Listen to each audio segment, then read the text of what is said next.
ഇന്നത്തെ സമാഗമത്തിന് ഒരു പ്രത്യേകതയുണ്ട്. വിവിധ നിലകളിൽ പ്രശസ്തരായ നിരവധി ചലച്ചിത്രകാരന്മാർ ഇതിനു മുമ്പ് സമാഗമത്തിൻ്റെ ഈ വേദിയിൽ പങ്കെടുത്തിട്ടുണ്ട്. അവരിൽ നടീനടന്മാരുണ്ട്, എഴുത്തുകാരുണ്ട്, സംവിധായകരുണ്ട്, ഗായകരുണ്ട്.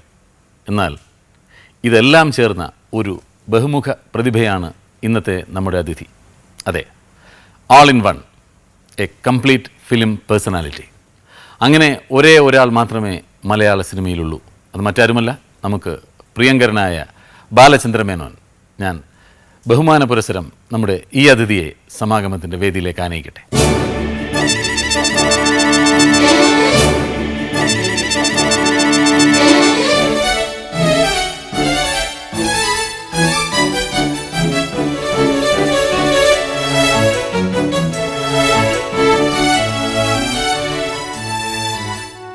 ഞാൻ ഒരുപാട് നാളായി മനസ്സാറെ കണ്ടിട്ട്.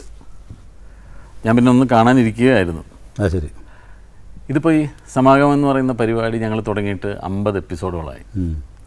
ഈ ആദ്യത്തെ എപ്പിസോഡ് ടെലികാസ്റ്റ് ചെയ്തതിന് ശേഷം അന്ന് തൊട്ട് ഞങ്ങൾ സാറിനെ ഇങ്ങനെ വിളിക്കുന്നതാണ് ഈ പ്രോഗ്രാമിന്. ശരിയാണ്. ശരിക്കും പറഞ്ഞാൽ എൻ്റെ ഓർമ്മ ശരിയാണെങ്കിൽ ഇതിൻ്റെ ഫസ്റ്റ് ഗസ്റ്റ് എന്ന് പറയുന്നത് നമ്മുടെ മുൻ മുഖ്യമന്ത്രി കരുണാകരനായിരുന്നില്ല അദ്ദേഹം. അത് കഴിഞ്ഞ ശേഷം എന്നെ പലതവണ ഇതിൽ വരണമെന്ന് വളരെ സന്തോഷപൂർവ്വം എന്നെ പ്രതി ക്ഷണിച്ചെങ്കിലും എല്ലാത്തിനും ഒരു സമയമുണ്ടെന്ന് പറയുന്ന പോലെ സമാഗമത്തിലും വരാനൊരു സമയമുണ്ടെന്ന് കരുതി ഇന്നെത്തിയെന്നുള്ളതാണ്.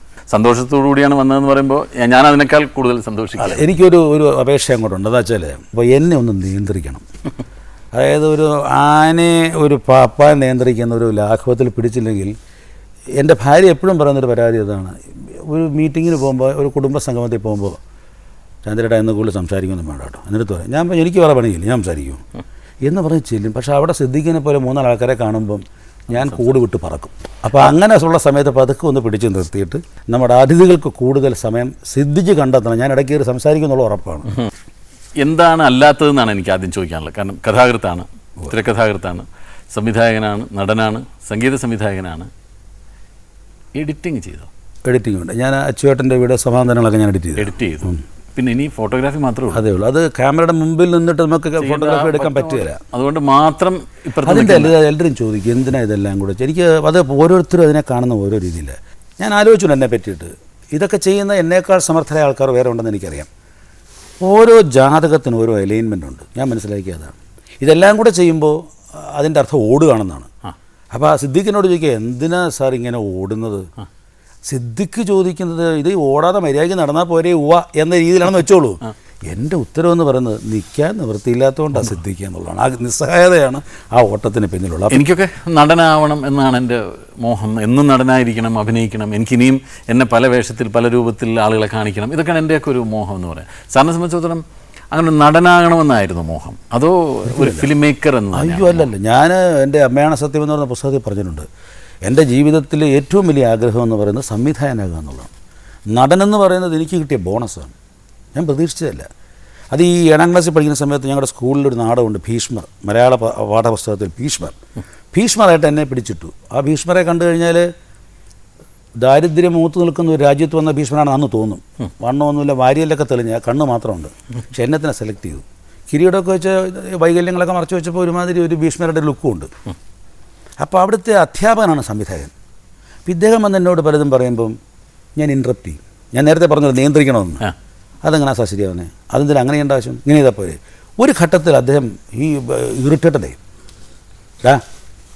ഞാൻ പറഞ്ഞ കൂടി ചെയ്തേച്ചാൽ മതി, ഞാൻ ഈ നാടകത്തിൻ്റെ സംവിധാനം, മനസ്സിലായോ?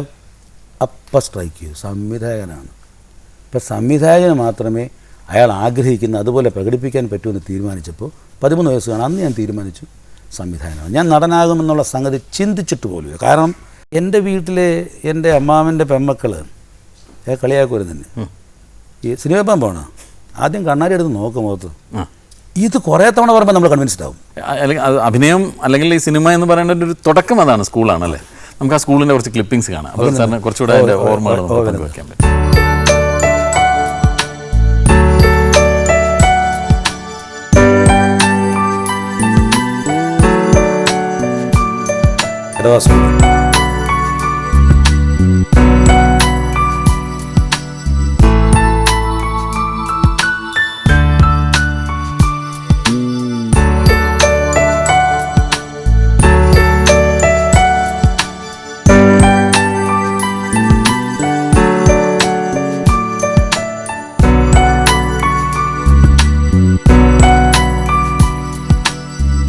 നിന്നാണ് വിസ്മൻ മദ്രാസിലേക്ക് പോകുന്നത്. അതെ അതെ അതെ.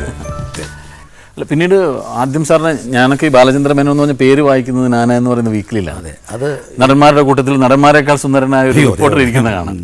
അപ്പോൾ നാനയുടെ മദ്രാസ് ലേഖകൻ ബാലേന്ദ്ര മേനോൻ. പിന്നീടാണ് സാറിൻ്റെ ഉത്രാടരാത്രി എന്ന് പറയുന്ന സിനിമ വരുന്നത്. പക്ഷേ ഉത്രാടരാത്രിയിലും സാറ് നടനുമായിരുന്നു. ഒരു ചെറിയ വേഷം, ഒരു 3-4 സീനി വരുന്നൊരു വേഷം. പക്ഷെ വളരെ ക്രൂഷ്യലായ വേഷമാണ്. അതെ, നായകനായ ശശിയെ പിന്നെ ബ്രെയിൻ വാഷ് ചെയ്യുന്നൊരു കഥാപാത്രമാണ്. എങ്ങനെയാണ് സാർ ഈ ഉത്രാടരാത്രിയുടെ ഒരു തുടക്കം?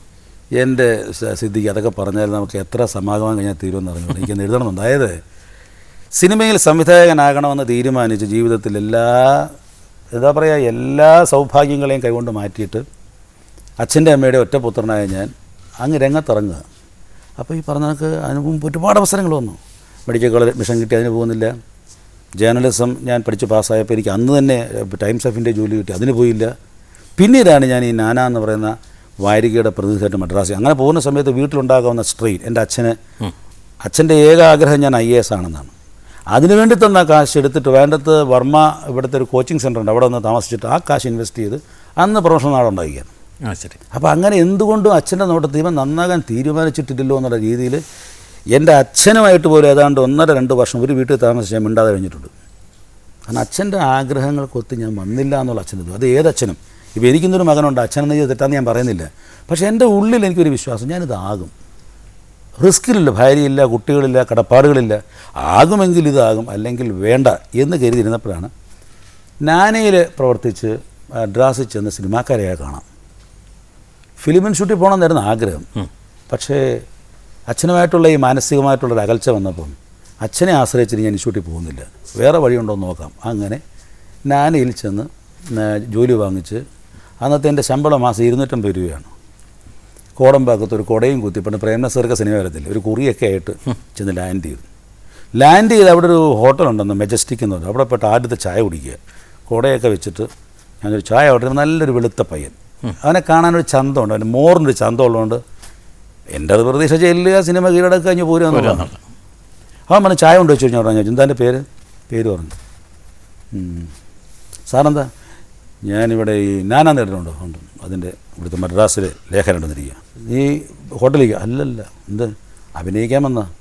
എന്നിട്ട് ഇങ്ങനെയായി എന്നും പറഞ്ഞ് ഞാൻ ചായ എടുത്ത് പോയ സമയത്ത് ഒരു ഫ്ലാഷ് ഫോർവേഡ് എൻ്റെ ഗതി ഇതാവുമോ? ആഗ്രഹങ്ങൾ കൊണ്ട് വന്നിരിക്കുക നമ്മൾ. പക്ഷെ അന്നത്തെ ആ നാനയിലെ എൻ്റെ എൻട്രി ആയിരുന്നു സിനിമയിലേക്കുള്ള എൻ്റെ തുടക്കം. അപ്പോൾ എൻ്റെ മെയിൻ ജോലി വൈകുന്നേരം ആകുമ്പോൾ ഞാൻ താമസിക്കുന്ന ലോഡ്ജിലിരുന്ന് വെച്ച് സിനിമാ കഥകൾ പറയുക. അങ്ങനെയുള്ള ഭ്രാന്തമാരെ കണ്ടിട്ടില്ലേ? ഏത് കഥ റെഡിയാണ് ചോദിച്ചാൽ മതി. അക്കൂട്ടത്തിൽ ചെറുപ്പക്കാരുണ്ട്, അയാൾ ഇൻസ്റ്റിറ്റ്യൂട്ടിൽ പഠിക്കുക. അദ്ദേഹത്തിൻ്റെ പേരാ ശശി എന്ന് പറയുന്നത്. ഒരു കഥ ഞാൻ പറഞ്ഞു കഴിഞ്ഞപ്പോൾ അന്നേരത്തെ എൻ്റെ ചോദിച്ചു, മിസ്റ്റർ മേനോൻ, ഞാൻ ഒരു കാര്യം ചോദിക്കണം, എന്താണ് ഈ സിനിമയാക്കാൻ പറ്റുമോ? പിന്നെന്താ, സിനിമയാക്കാം, ഞാൻ പ്രൊഡ്യൂസ് ചെയ്യാം. എനിക്ക് വിശ്വസിക്കാൻ വയ്യ. പ്രൊഡ്യൂസ് ചെയ്യുമോ? ഞാൻ പ്രൊഡ്യൂസ് ചെയ്യാം. പക്ഷേ ഒരു വ്യവസ്ഥയുണ്ട്. എന്താണ്? എനിക്കൊരു നായകനായിട്ട് അഭിനയിക്കണം. നിങ്ങൾ വിശ്വസിക്കത്തില്ല, ശശി പുതുമുഖ നടൻ, ഞാൻ പുതുമുഖ സംവിധായകൻ. ഞാൻ താമസിക്കുന്ന ഫ്ലാറ്റിൽ ശശി വരും രാത്രിയിൽ. സ്ക്രിപ്റ്റ് റെഡി, ഉത്രാടരാത്രി. ശശിയെ പിടിച്ച് നിർത്തും. ക്യാമറയില്ല, ഫിലിമില്ല. ഞാൻ സ്റ്റാർട്ട് പറയും. കാരണം എനിക്കത് പഠിക്കണം. കാരണം ഞാൻ ആരുടെ വയസ്സിനായിട്ട് എടുത്തിട്ടില്ല. സ്റ്റാർട്ട്, ധൈര്യം കിട്ടോ ശശി, ആക്ഷൻ, കട്ട്. ക്യാമറയും ഫിലിമും ഇല്ലാതെ ഞങ്ങൾ ഇംപ്രവൈസ് ചെയ്തിട്ട് നടനും സംവിധായകനുമായതാണ് സത്യം പറഞ്ഞാൽ. ഞാൻ ഉത്രാടരാത്രിയുടെ സെറ്റിൽ വെച്ചിട്ട് മരിച്ചുപോയി ആ ക്യാമറാമാൻ ഹേമേന്ദ്രൻ, അദ്ദേഹത്തിനോട് ഞാൻ പറഞ്ഞു, ഉച്ചയ്ക്ക് ഒരു 3 മണിക്ക് തോപ്പിൽ വീട്ടിലാണ് ഷൂട്ടിങ്. ഞാൻ ക്യാമറയിൽ അവിടെ നോക്കുന്ന സ്ഥലത്ത് ഞാൻ പറഞ്ഞു, ഹേമേന്ദ്രൻ, എൻ്റെ ജീവിതത്തിലെ ഒരു വലിയ നിമിഷമാണിത്, ഞാൻ എൻ്റെ ക്യാമറയിൽ കൂടെ നോക്കാൻ പോവാണ്. അങ്ങനെ നോക്കിയപ്പോൾ ഞാൻ അമ്മയാണ് സത്യം പുസ്തകത്തിൽ പറഞ്ഞു, ഞാൻ കണ്ടതൊരു ചതുരമാണ്. ഈ ചതുരത്തിൽ കാര്യങ്ങൾ ഒതുക്കണം. അങ്ങനെ ഞാൻ എൻ്റെ സംവിധാന ജീവിതം ആരംഭിക്കും.